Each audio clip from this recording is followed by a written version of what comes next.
Welcome to another gentle journey through history, where the past whispers its stories and invites you to rest. Tonight, we're traveling back nearly 2,000 years to the marble corridors and golden chambers of ancient Rome, where power and pleasure dance together in the shadows of the imperial palace. Close your eyes if you haven't already.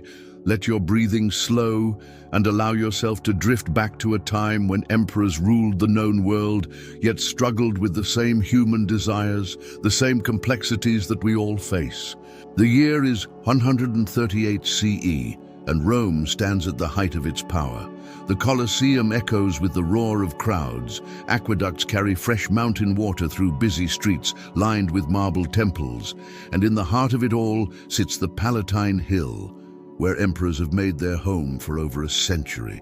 If you're still listening and finding peace in these ancient stories, feel free to let this channel know, perhaps with a gentle subscribe, or by sharing this quiet moment with someone else who might need a little rest tonight. But for now, let us step softly into the world of Emperor Hadrian on a day that will reveal the intricate web of politics, pleasure, and the profound loneliness that comes with absolute power.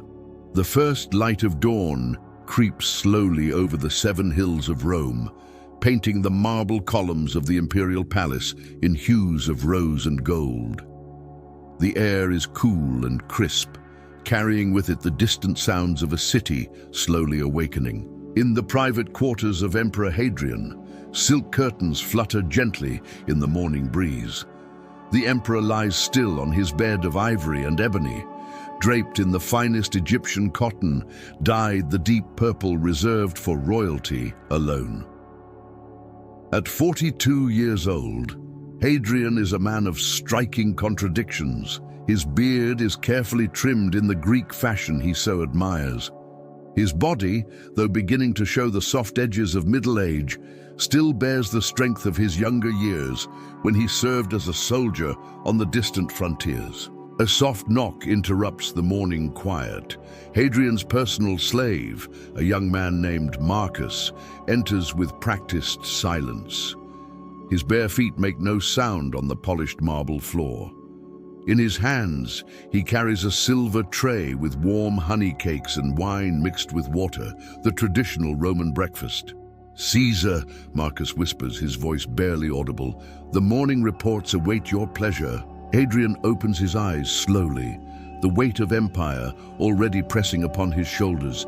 Even in these quiet moments before the palace truly stirs, he can feel it, the constant burden of ruling 60 million souls scattered across 3 continents. He rises deliberately, allowing Marcus to drape a soft woolen toga over his shoulders. The fabric is warm, heated by braziers kept burning throughout the night to chase away the morning chill. Through the tall windows, Hadrian can see the sprawling city below. Smoke rises from countless hearths as families prepare their morning meals. In the distance, the Tiber River catches the early sunlight like scattered jewels. The emperor moves to his private terrace, where the morning air carries the scents of the imperial gardens. Rose petals float in marble fountains, and cypress trees stand sentinel against the pale sky. From here, he can see the Forum Romanum beginning to stir with early merchants setting up their stalls. Marcus returns with heated water in a bronze basin, infused with oils of lavender and mint. The ritual of morning ablutions is performed in silence, each movement practiced and precise. Steam rises from the warm water as Hadrian cleanses his face and hands, preparing to assume the public persona of emperor. By the 3rd hour after sunrise, the palace has transformed from a place of quiet rest into the beating heart of the Roman Empire. Senators in their pristine togas, merchants clutching scrolls, provincial governors with dust still on their sandals, all wait in the vast atrium. The atrium itself is a marvel of engineering and artistry. 30-foot columns of Carrara marble support a vaulted ceiling painted with scenes of Roman victories. Light streams through clear-story windows, illuminating the polished floors that reflect the grandeur above. Hadrian takes his place on the imperial throne, carved from a single block of pristine white marble. Cushions of silk provide comfort, but cannot ease the mental fatigue that comes with each decision, each judgment, each word that might change the course of history. The first petitioner approaches with measured steps. A senator from Gaul, his Latin tinged with the accent of his homeland. He speaks of grain shortages, of barbarian movements along the distant Rhine. His words flow like water over smooth stones, each syllable carefully chosen to avoid offense.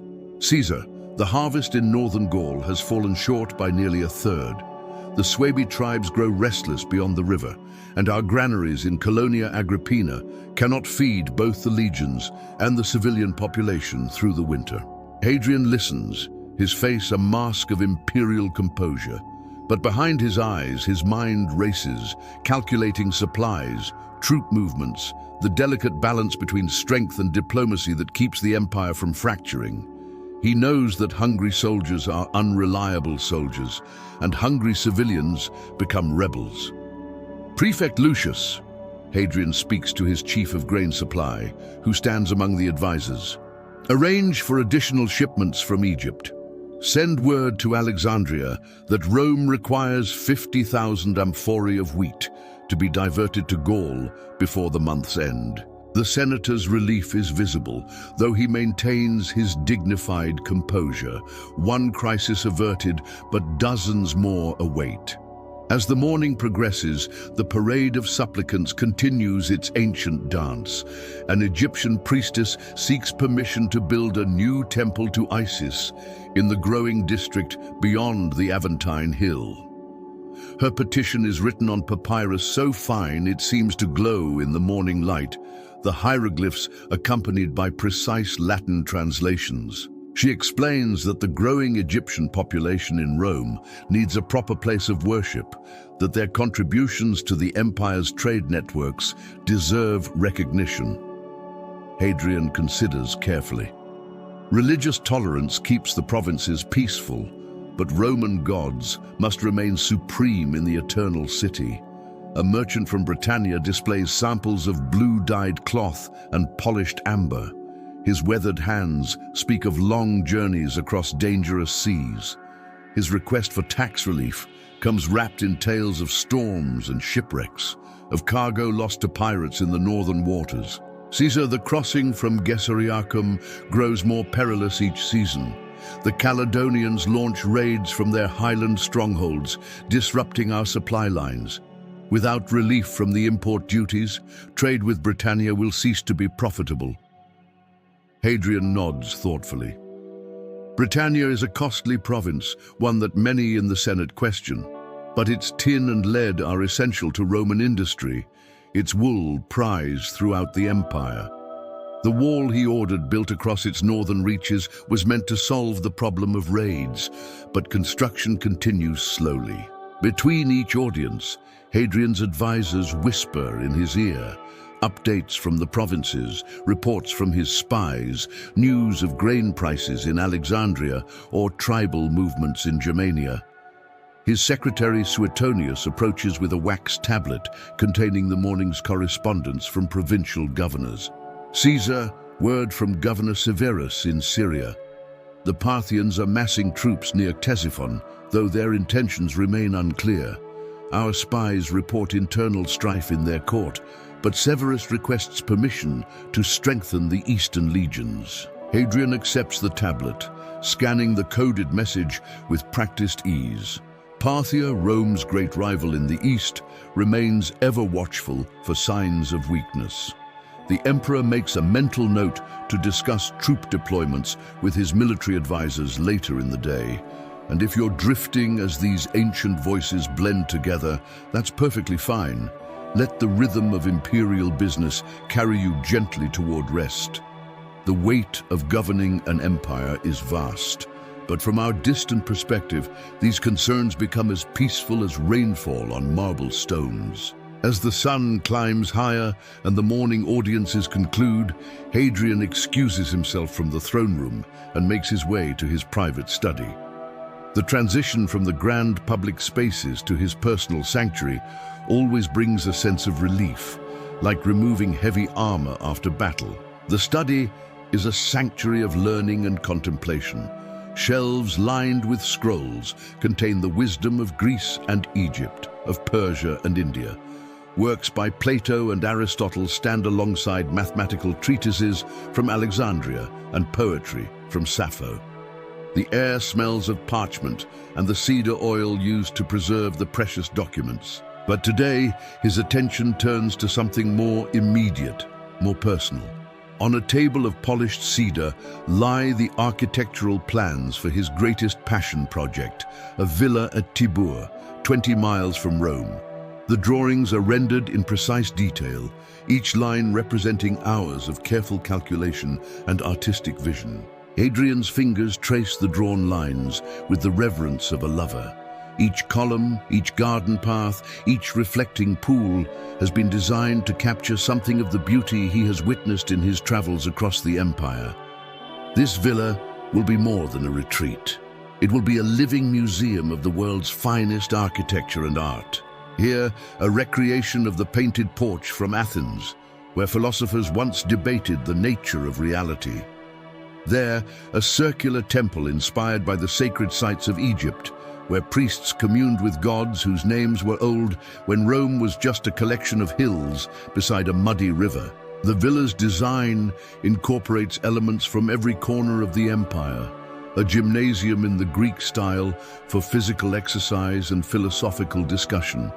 Roman baths with all the latest innovations in heating and water circulation. An Egyptian canal lined with statues of gods and goddesses, gardens that will recreate the hanging terraces of Babylon, though that ancient wonder has long since crumbled to dust. His architect, a Greek named Apollodorus, enters quietly. The man carries himself with the confidence of one whose skills are both rare and highly valued. Rolling out additional plans on the cedar table, he points to a series of pools designed to reflect the changing light throughout the day. Caesar, the water channels will require precise engineering to achieve the effect you desire.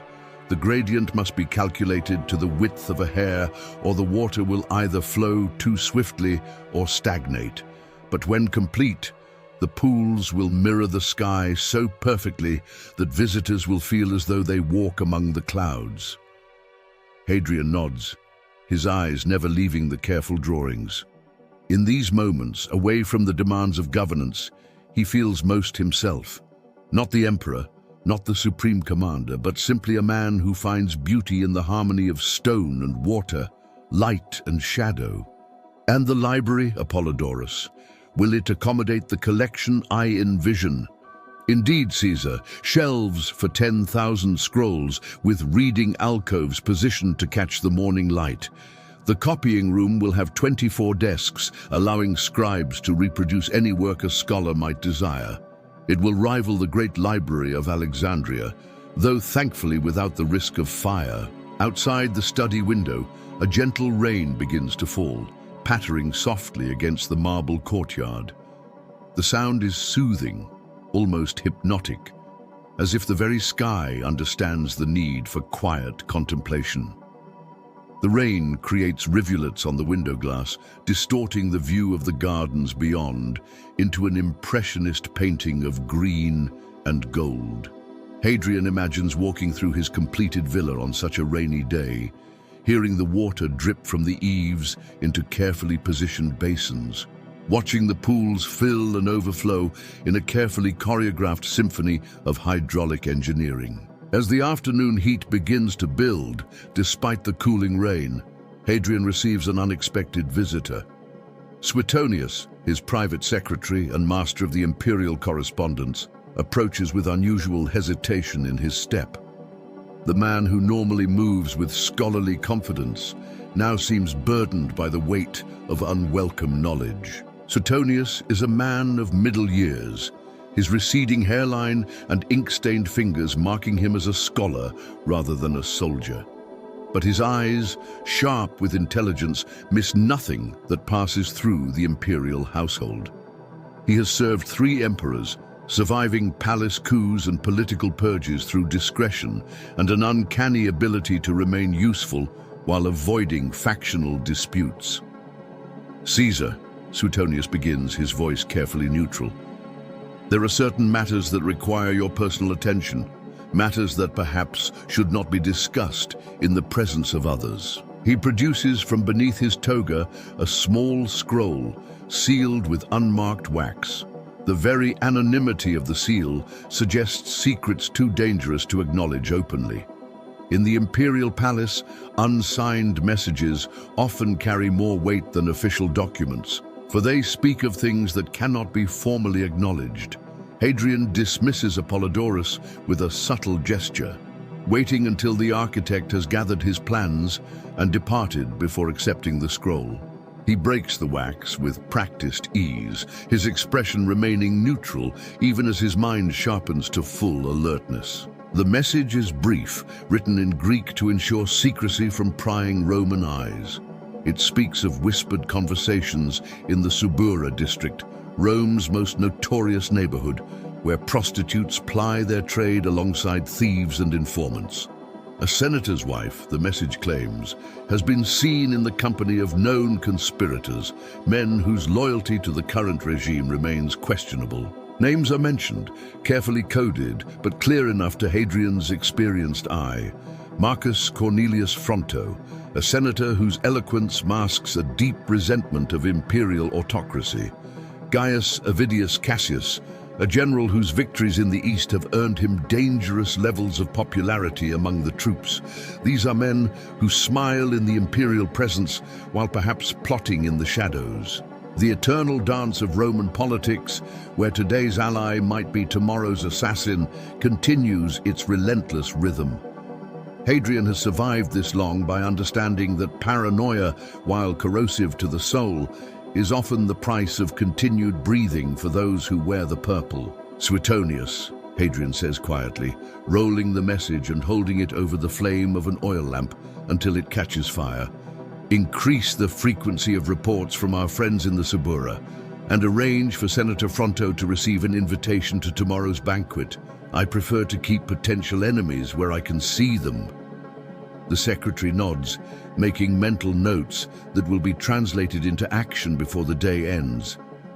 The network of informants that keeps the emperor alive and in power operates with smooth efficiency, fed by gold and maintained through a careful balance of reward and fear. Hadrian sets the ashes of the scroll aside, but its contents weigh heavily in his thoughts. Trust is the scarcest commodity in the imperial palace. More precious than Egyptian gold or British tin, yet far more difficult to secure. Every smile might mask a dagger, every friendly word might conceal poison. If this gentle story is helping you unwind, perhaps you might share it with someone else who could use a peaceful journey into sleep. The intrigues of ancient Rome, viewed from our safe distance, become no more threatening than shadows on a wall. To clear his mind from these troubling thoughts, Hadrian makes his way to the imperial baths, a complex of rooms designed to soothe both body and spirit. The baths represent one of Rome's greatest gifts to civilization. The understanding that cleanliness and relaxation are not luxuries, but necessities for a well-ordered life. The journey through the bath complex follows an ancient ritual, each room designed to prepare the body and mind for the next stage of purification and relaxation. The first chamber, the apoditerium, serves as a changing room where the emperor divests himself of the toga and ornaments of office, symbolically shedding the burdens of power along with his clothing. The tepidarium is filled with warm steam, scented with lavender and rosemary, imported at great expense from the hills of Gaul. The herbs were selected not merely for their pleasant aroma, but for their therapeutic properties. Lavender to calm the mind and rosemary to improve circulation. The air itself seems to embrace him as he enters, leaving behind the silk and purple of imperial office. Slaves attend him with silent efficiency, their movements like a carefully choreographed dance perfected through years of practice. These are not ordinary servants, but specialists trained in the arts of massage and bodily care, men whose lives depend upon their ability to ease the tensions that accumulate in the frame of one who bears the weight of empire. Oil of olive, pressed from the sacred groves of Minerva and scented with precious myrrh from Arabia, is massaged into his shoulders with practiced skill. The masseur's hands work with scientific precision, finding the knots of tension that settle like stones in the muscles of those who spend their days in the rigid postures required by imperial dignity. In the caldarium, the hot room, Hadrian relaxes into waters heated by hippocaust fires, burning deep beneath the marble floors. The engineering required to create this marvel of comfort would be impressive even by modern standards. Hot air circulates through hollow spaces in the walls and floors, maintaining perfect temperatures while venting dangerous gases safely away. The heat penetrates his muscles, his bones, even reaching, it seems, into the very core of his being. In the steamy atmosphere, the troubles of governance seem to dissolve like salt in water. Here, surrounded by the gentle splash of fountains and the murmur of flowing water, even an emperor can find moments of peace. Through the steam, he can make out the frescoes on the walls, depicting scenes from Homer's Odyssey. Odysseus tied to the mast, resisting the siren's song. The parallel is not lost on the emperor, who must resist his own temptations to abandon duty for personal pleasure. The hero's journey speaks to something universal in the human experience, the struggle between desire and responsibility. A young attendant, no more than 16, approaches with a strigil of silver to scrape away the oil and sweat. His movements are gentle, almost reverent, as if he understands that he tends not just a man, but the living embodiment of Roman power.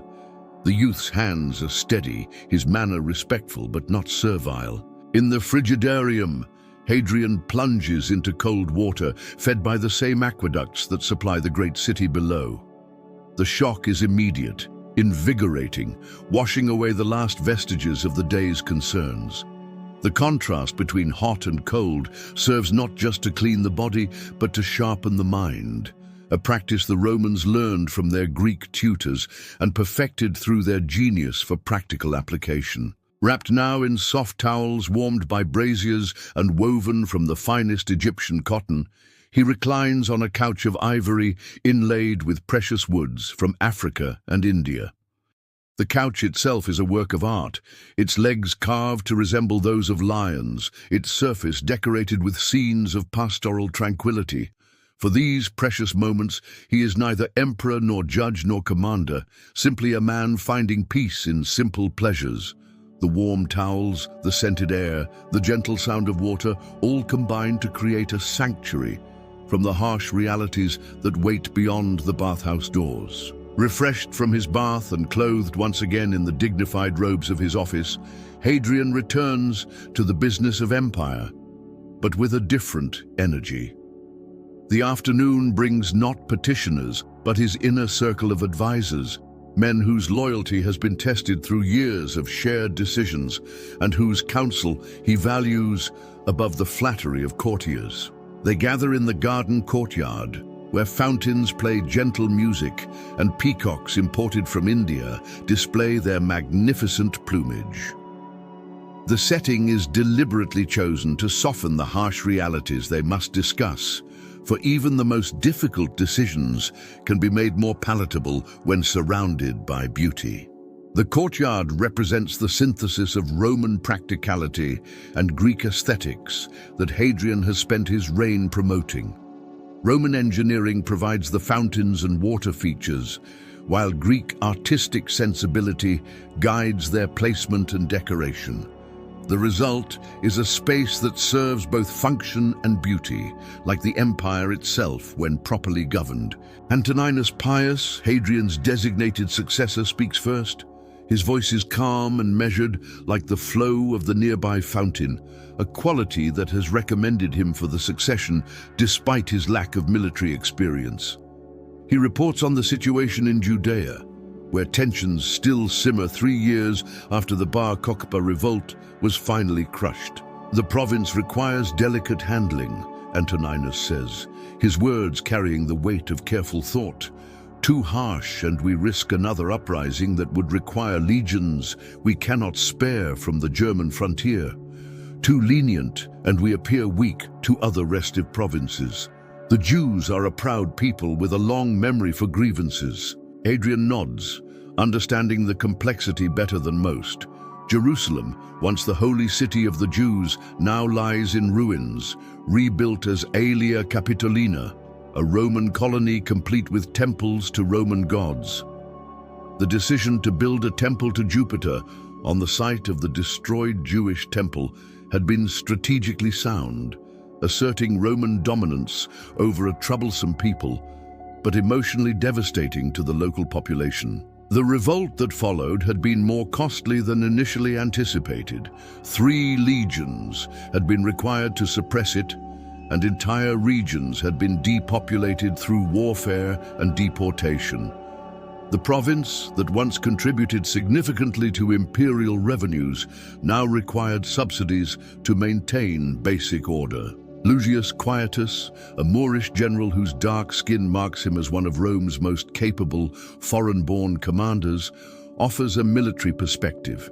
His words carry the weight of experience from campaigns in Dacia and Parthia, victories that have earned him the respect of both the legions and the emperor. Sometimes, Quietus says, his voice carrying the authority of one who has led men in battle, mercy requires the appearance of strength. The garrison must remain at full strength, but perhaps certain concessions to local customs could be made. Allow them to practice their religion privately while requiring public observance of Roman rituals. The discussion continues as the sun begins its descent toward the western hills. Each decision they make will ripple outward, affecting millions of lives across thousands of miles. A tax increase in Egypt might fund road improvements in Gaul. A diplomatic marriage alliance in the east might prevent a war that would drain the treasury and cost thousands of Roman lives. Hadrian's secretary approaches with a dispatch from Britain, where the Great Wall continues its slow progress across the northern frontier. The message reports good progress in the eastern sections, where the terrain favors construction, but difficulties in the west, where harsh weather and hostile terrain slow the work. The auxiliary cohorts from Gaul work well alongside our British recruits, the message reads, but the Caledonians continue their raids, striking at supply convoys and work parties before melting back into their highland strongholds. Additional cavalry units would help secure the construction zones. The emperor makes notes in the wax tablet he carries, reminders to himself to authorize the transfer of additional troops from the Rhine frontier. Every decision creates new problems. Every solution generates new complications. This is the price of governing an empire that spans 3 continents and encompasses peoples with dozens of languages, religions, and customs. And as these ancient voices debate the fate of distant provinces, let their words blend together into a gentle murmur that carries you deeper into rest. The concerns that kept Roman emperors awake at night become, from our distant perspective, no more troubling than the sound of wind through ancient trees. As darkness begins to embrace the eternal city, Hadrian's public duties finally come to an end. But an emperor's private life in ancient Rome held its own complexities, its own carefully navigated territories.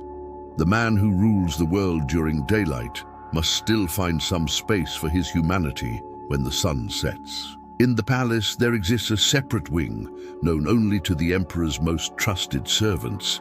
Here, away from the marble formality of state rooms, the decor turns more intimate, more personal.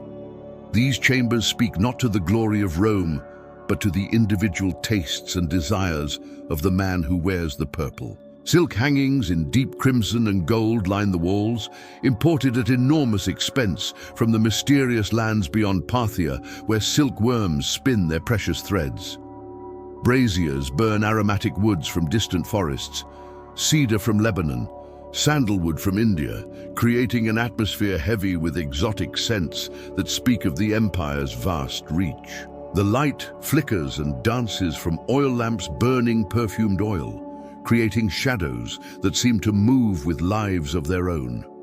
The flames cast warm pools of illumination that invite intimacy and confidential conversation, a stark contrast to the harsh brilliance of the public chambers, where every word must be weighed for its political implications. It is here that Hadrian meets with Antinous, a young man from Bithynia whose beauty has captivated not only the emperor, but poets and sculptors throughout the empire.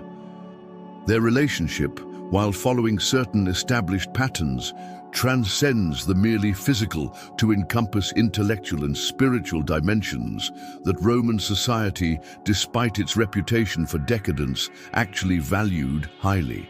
Antinous, barely 20 years old, possesses the kind of beauty that the Greeks believed could bridge the gap between mortal and divine. His features seem carved by a master sculptor, his proportions perfect according to the mathematical principles that governed classical art. His dark hair falls in waves to his shoulders, styled in the manner of Apollo. His eyes hold depths that seem to contain ancient mysteries. Their relationship follows the patterns established by Greek tradition, patterns that educated Romans understood and accepted, despite their own cultural emphasis on marriage and family. The older mentor guiding the younger beloved in matters of philosophy, poetry, and statecraft was seen as beneficial to both parties and to society as a whole. But beneath this formal structure lies something deeper, more personal, more vulnerable. In Antinous, Hadrian has found not just physical beauty, but intellectual companionship, someone whose mind can engage with the complexities of art and philosophy that occupy the emperor's private thoughts. Together, they recline on couches covered with the pelts of Numidian lions, trophies from hunts in the African provinces where Hadrian has traveled to inspect the frontier defenses. They share wine from goblets crafted by the finest artisans of Alexandria, vessels that are themselves works of art, worthy of a place in any temple. The wine, mixed with honey and spices according to Greek custom, warms them from within, while creating the mild intoxication that the ancients believed conducive to philosophical discussion and poetic inspiration. The mixture is precisely calculated, enough to relax inhibitions and stimulate creativity without clouding judgment. Antinous reads from a scroll of Sappho's poetry, his voice soft and musical. The ancient Greek words flow like water over smooth stones, speaking of love and loss, of beauty that transcends mortal understanding. The poetry, composed centuries earlier on the island of Lesbos, still has the power to move hearts and minds with its combination of technical mastery and emotional honesty. "Listen," Antinous says, his voice barely above a whisper. "She writes of the evening star that brings all things that dawn scattered, bringing the sheep home, bringing the goat home, bringing the child back to its mother." Hadrian closes his eyes, allowing the poetry to wash over him. In these moments, the weight of empire seems distant, as if it belonged to someone else, some other man who bore the title Caesar. The worries about Germanic tribes and Parthian armies, about grain supplies and tax revenues, all fade before the immediate reality of beauty and companionship. The emperor reaches for his own writing materials, a wax tablet and stylus kept always at hand, for those moments when inspiration strikes. His poetry, written in Greek rather than Latin, reflects his deep appreciation for Hellenic culture and his belief that Greek forms of expression are better suited to matters of the heart and spirit. "The evening light," he writes, then pauses, searching for the right words to capture the moment. "The evening light makes philosophers of us all, transforming ordinary men into seekers of truth through beauty." As the evening deepens into night, Hadrian's responsibilities do not cease, but merely change form. Throughout the palace and across the city, networks of information continue their ceaseless flow. The emperor who appears to rest is actually at the center of a web of intelligence that spans the known world. In the Subura, the district mentioned in the morning's cryptic message, taverns and brothels come alive with a different energy. Here, in narrow streets lit by flickering lamps that cast more shadows than light, the underworld of Rome conducts its business with the same efficiency that characterizes imperial administration. The Subura represents everything that respectable Romans publicly deplore and privately depend upon. It is here that desires forbidden in the light of day find expression in the concealing darkness. But it is also here that information flows most freely, where the carefully maintained facades of public life give way to human truth in all its complexity. Thieves and cutthroats negotiate in shadowed doorways, their services available to anyone with sufficient coin and sufficiently flexible morals. But even crime in Rome operates according to certain rules, certain understandings about what is permissible and what crosses lines that cannot be uncrossed. And among them all move the emperor's informants, gathering information that might prove vital to imperial security. These are not common spies, but skilled professionals who understand that their lives depend upon accuracy and discretion. They listen to conversations, observe meetings, note who speaks with whom, and under what circumstances. A woman known as Claudia operates one of the more upscale establishments in the district. Her girls are educated slaves from Greece and Asia, capable of intelligent conversation as well as physical pleasure. Many are skilled in music, poetry, and dance, offering their patrons an experience that approximates the symposiums of classical Athens. But Claudia herself serves a different function in the complex ecosystem of Roman intelligence. She listens to the whispered confidences of senators and merchants, filing away each piece of information for later use. The secrets, revealed in moments of intimate vulnerability, often prove more valuable than gold, for they reveal the true motivations and fears that drive public actions. Her establishment is decorated with frescoes depicting scenes from Greek mythology, and the rooms are furnished with couches and tables that would not be out of place in a senator's home. The atmosphere is refined, almost scholarly, designed to appeal to men whose tastes run toward intellectual as well as physical stimulation. Tonight, she has news that will reach the emperor's ears by dawn. A certain senator, newly returned from Gaul, has been speaking indiscreetly about imperial policies during his visits to her establishment. His words, though perhaps spoken in wine and passion, suggest sympathies that might prove dangerous if left unchecked. Senator Marcus Cornelius Fronto, the man in question, has been talking about the cost of maintaining the northern frontiers, questioning whether the benefits of controlling Britain and northern Gaul justify the enormous military expenditures required. He has also expressed doubts about the wisdom of Hadrian's travels, suggesting that an emperor should remain in Rome rather than wandering about the provinces like a tourist. These criticisms, while not openly treasonous, indicate a frame of mind that could develop into something more dangerous. Fronto has influence in the Senate and connections throughout the provincial administration. If he begins to organize opposition to imperial policies, he could become a rallying point for broader discontent. Back in the palace, Hadrian reviews these reports by lamplight. His private study is now filled with the soft shadows cast by oil lamps burning the finest olive oil, their flames steady and smokeless thanks to the purity of their fuel.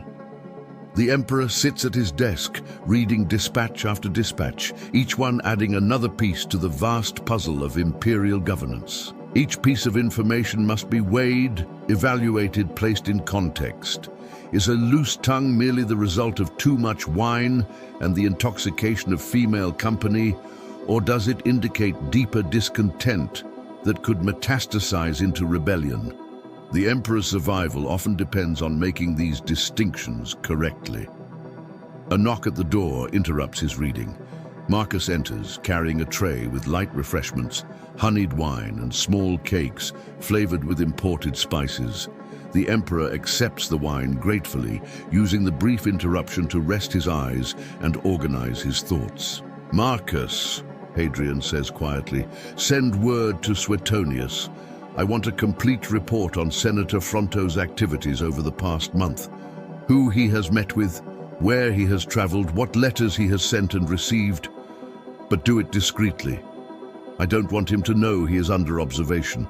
The slave bows and withdraws, understanding that this seemingly simple request will set in motion a complex investigation involving dozens of agents throughout the city and beyond.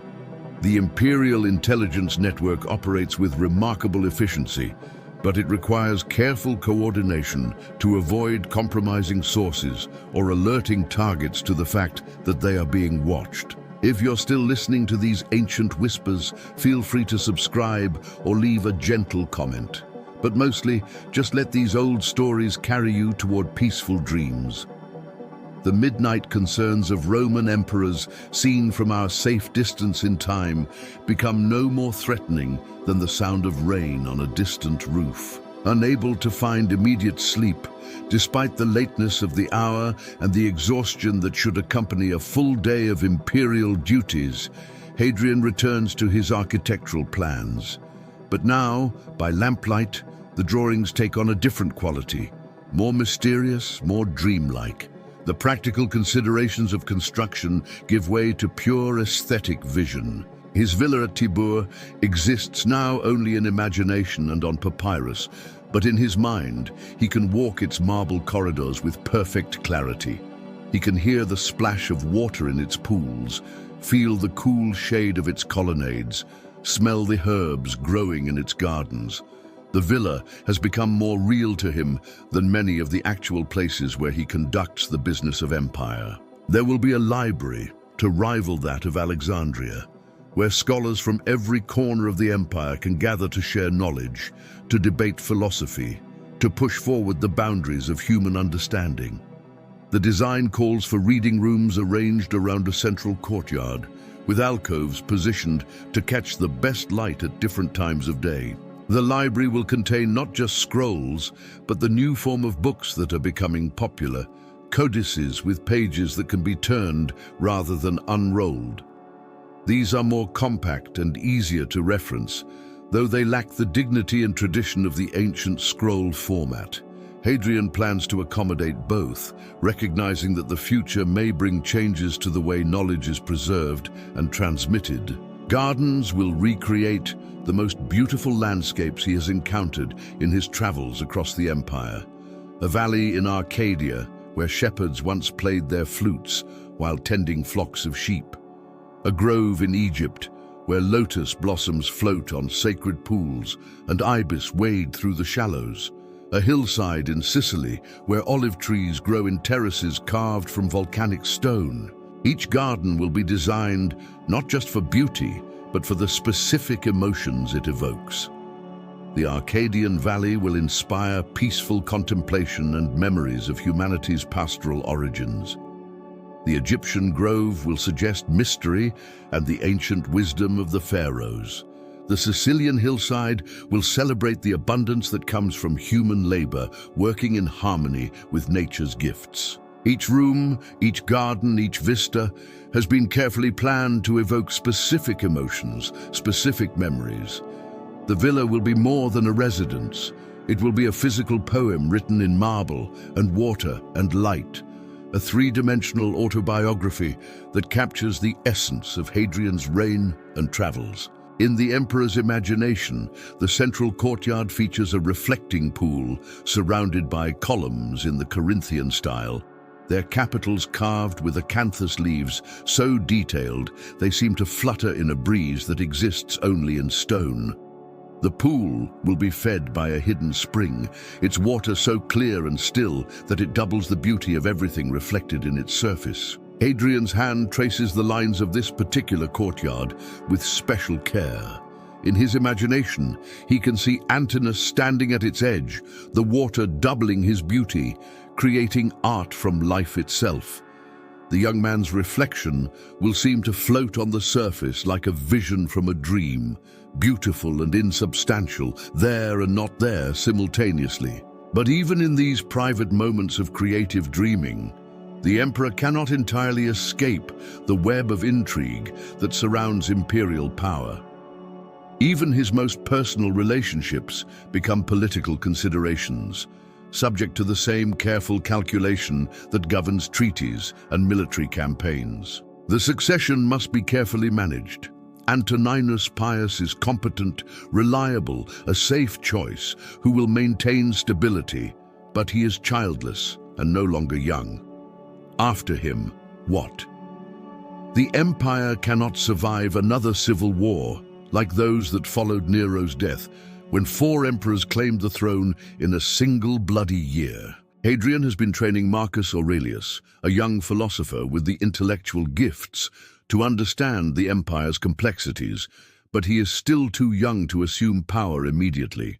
The transition must be managed carefully, with multiple contingencies prepared for every possibility. The emperor sets down his stylus and rubs his tired eyes. The oil lamps flicker slightly in a draught from the window, causing the shadows to dance across the architectural drawings.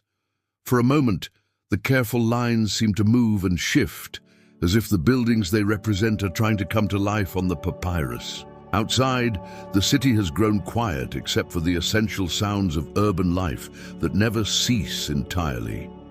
Night watchmen call out the hours, their voices carrying across the sleeping neighborhoods. Somewhere in the distance a dog barks, and another answers from a different quarter of the city. As midnight approaches, Hadrian dismisses his remaining servants and stands alone on the balcony of his private chambers. The city below spreads out like a sea of flickering lights, each one representing lives being lived, dreams being dreamed, fears being faced in the privacy of Roman homes. Rome at night never truly sleeps. Bakers begin their work before dawn, kneading dough and firing ovens to provide fresh bread for the morning. Guards patrol the streets in regular patterns, their hobnailed sandals clicking on stone pavements. Sailors unload ships at the docks even in darkness, bringing goods from every corner of the known world. The Tiber flows dark and silent below, reflecting scattered stars and the light from countless oil lamps. Along its banks, warehouses store the wealth of nations, grain from Egypt that feeds the Roman masses, silk from China that adorns the bodies of the wealthy, spices from India that make even simple foods taste exotic, amber from the distant Baltic that will be carved into jewelry and amulets. All of this, the emperor reflects, depends on Roman power, Roman law, Roman discipline, but power he has learned through long experience is like water. It must constantly flow or it stagnates, becomes corrupt, ultimately destroys itself. The empire's strength lies not just in its legions, but in its ability to adapt, to incorporate new peoples and new ideas while maintaining its essential character. From somewhere in the distance comes the sound of singing, perhaps a late-night symposium where senators and their friends drink wine and compose extemporaneous poetry in the Greek manner. Or maybe just sailors in a tavern, remembering songs from their distant homelands and finding comfort in familiar melodies.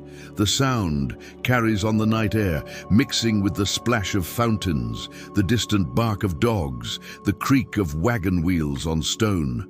Rome's lullaby, ancient and eternal, the same sounds that lulled Augustus to sleep and will continue long after Hadrian's bones have turned to dust. Hadrian thinks of other emperors who stood on this same balcony or its predecessors, looking out over the eternal city and contemplating their legacy. Augustus, who transformed Rome from brick to marble and established the imperial system that has now endured for over a century. Trajan, whose conquests pushed the borders to their greatest extent, bringing unprecedented wealth to the city. Each left their mark on history, but what kind of mark will he leave? His travels throughout the provinces, getting to know the empire's diversity firsthand, were unprecedented for a Roman emperor. His wall across northern Britain will stand as a monument to Roman engineering. His architectural projects will beautify cities throughout the empire. But will he be remembered as a builder or as a dreamer? As a wise ruler who brought peace and prosperity, or as a man who loved beauty and learning too much for his own political good? History, he knows, is written by survivors, and survivors are not always those who appreciate subtlety and nuance. The emperor's mind drifts to his own mortality, a subject that has occupied his thoughts more frequently as he passes through middle age. He has survived assassination attempts, foreign wars, and the constant stress of governing 60 million people, but time itself remains unconquerable. In Egypt, he had seen the monuments of the pharaohs, rulers who believed their power would last forever and who built tombs designed to preserve their bodies for eternity. Yet their empire had fallen. Their gods were forgotten except by scholars, and their carefully preserved bodies had become curiosities for Roman tourists. What legacy can any mortal leave that will truly endure? Perhaps it is enough to have lived well, to have brought some beauty into the world, to have eased some suffering and increased some joy. The empire will outlast him as it outlasted his predecessors, and that continuity may be more important than any individual achievement. As the first pale light of another dawn begins to creep across the eastern hills, Hadrian realizes he has spent the entire night in wakeful contemplation. The cycle that began 24 hours ago is about to begin again, with all its familiar rhythms and recurring challenges. Soon the palace will stir once again. Slaves will light the braziers throughout the building, driving away the night's chill and preparing the public spaces for another day of imperial business. They will prepare the morning meal, simple fare that will provide energy for the complex decisions ahead. Marcus will knock softly at the door, carrying news and reports from across the empire that arrived during the night. Dispatches from Britain about the wall's progress, updates from Egypt about the grain harvest, intelligence reports from the German frontier, where barbarian tribes continue their eternal migrations. Another day of audiences, of decisions, of carefully balanced judgments awaits. The perpetual dance of imperial governance must continue, regardless of the emperor's personal fatigue or private concerns. The empire's needs supersede individual desires, a reality that every Caesar must accept or be destroyed by. But for now, in these last precious moments of solitude, Hadrian allows himself to simply be. Not emperor, not commander, not judge. Just a man watching the eternal city wake from its brief slumber, participating in a ritual as old as human consciousness itself. A bird begins to sing somewhere in the palace gardens, its voice clear and sweet, cutting through the pre-dawn quiet, like a message from the gods themselves. The song is simple, but perfect, requiring no ornamentation or elaboration to convey its essential beauty. Perhaps, Hadrian thinks, this is enough. These moments of peace between the storms of decision, these glimpses of beauty in the midst of power's harsh demands, these quiet recognitions of humanity's place in the larger patterns of existence. The sun climbs higher, painting the marble columns of the palace in warm gold, and with its rise comes the return of duty.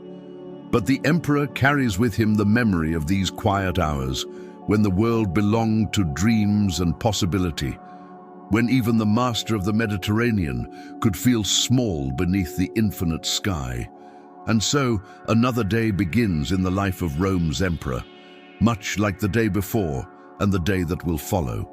The wheel of imperial responsibility turns without ceasing, driven by forces larger than any individual will or desire. Petitioners will gather in the atrium, each carrying their own hopes and fears, their own vision of how the empire might better serve their needs. Advisors will whisper of distant troubles that require immediate attention and careful handling. Reports will arrive from Britain, from Egypt, from the German frontier, each one adding to the vast accumulation of information that an emperor must somehow process and act upon. But beneath this surface of official business, the deeper currents of human nature continue their ancient flow. Love and betrayal, loyalty and ambition, beauty and corruption, hope and despair, all interweave in patterns as old as civilization itself, as constant as the movement of the stars. The prostitutes of the Subura will ply their trade, offering comfort and information in equal measure.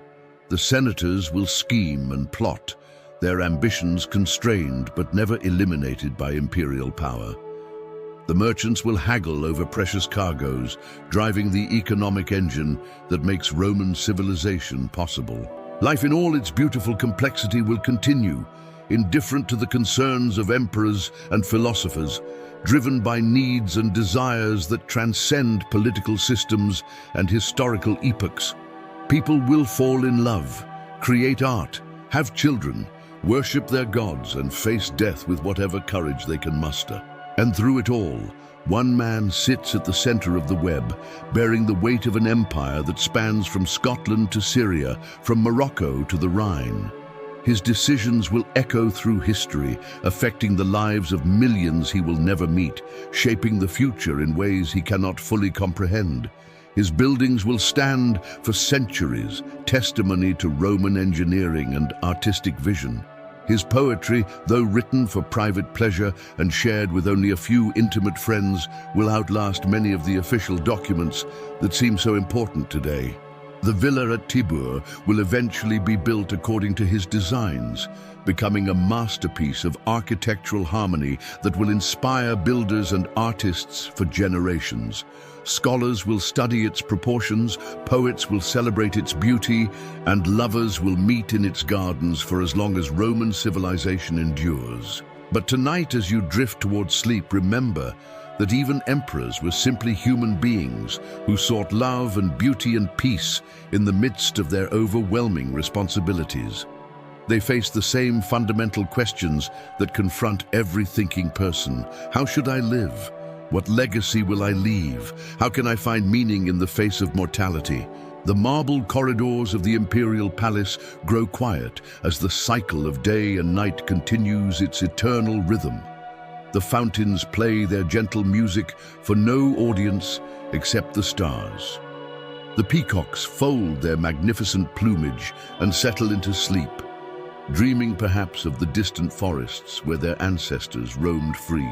And in his private chambers, the emperor finally allows exhaustion to claim him, knowing that tomorrow will bring new challenges, new opportunities, new moments of beauty and difficulty in equal measure.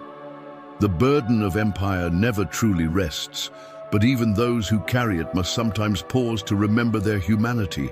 And so, we leave Emperor Hadrian as dawn breaks over the eternal city, standing on his marble balcony, watching Rome awaken to another day of endless possibility and constant challenge. The stories of ancient Rome continue to whisper across the centuries, reminding us that despite the passage of time, despite the vast differences in technology and social organization, human nature remains remarkably consistent in its essential features.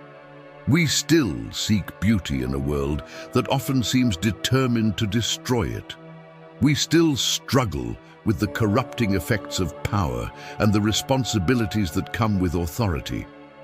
We still find ourselves caught between duty and desire, between the public faces we must wear and the private selves we guard so carefully. We still wonder about our legacy, about what will remain of our efforts after we are gone. We still search for love and meaning in the midst of complexity and uncertainty. We still face the fundamental mystery of mortality with whatever wisdom and courage we can gather.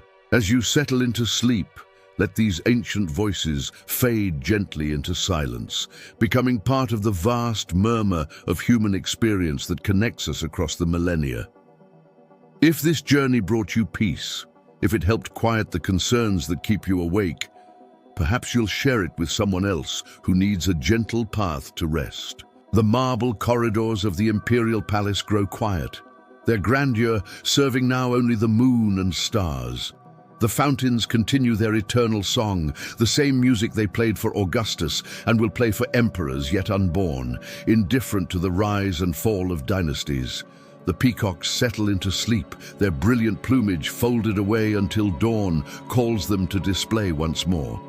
In the gardens, night-blooming flowers open their petals to receive the dew, continuing cycles of beauty that began before Rome existed and will continue after its last stone has crumbled. Sleep now as peacefully as the citizens of ancient Rome, who trusted that dawn would bring another day, another chance to find beauty in the midst of complexity, another opportunity to leave the world slightly better than they found it. Let your dreams carry you back to that distant time when the Mediterranean was truly a Roman lake, when roads built to last forever connected cultures and civilizations, when the Pax Romana made it possible for a Greek philosopher and a British merchant to meet and exchange ideas in the safety of imperial protection. Dream of marble columns reaching toward infinite skies, of aqueducts carrying fresh water across impossible distances, of libraries where the wisdom of ages waited for curious minds to discover it. Dream of a time when human ambition built things meant to endure, when beauty was considered as important as utility, when even emperors wrote poetry in quiet hours. And if you're still listening to these gentle voices from the past, remember that you too are part of this great human story, this ongoing conversation between past and future that we call civilization. Your own struggles and triumphs, your own search for meaning and beauty connect you to every person who has ever lived and wondered about their place in the larger pattern. Good night from ancient Rome, where emperors dreamed of perfect gardens and poets sought words to capture the beauty of sunset on marble, where even in the midst of political intrigue and military campaigns, there was always time to pause and appreciate the simple miracle of human consciousness, contemplating its own existence. Sleep well and dream of eternal cities where beauty and power learn to dance together, where the very stones seem to glow with the accumulated wisdom of ages, where even the mightiest rulers remembered to look up at the stars and feel both humbled and connected to something larger than themselves. Sweet dreams from the 7 hills of Rome to wherever you rest tonight. May your sleep be as peaceful as a Roman garden at midnight, as restorative as the waters of imperial baths, as filled with beauty as the dreams of emperors who built monuments to last forever. The eternal city sleeps, and so should you.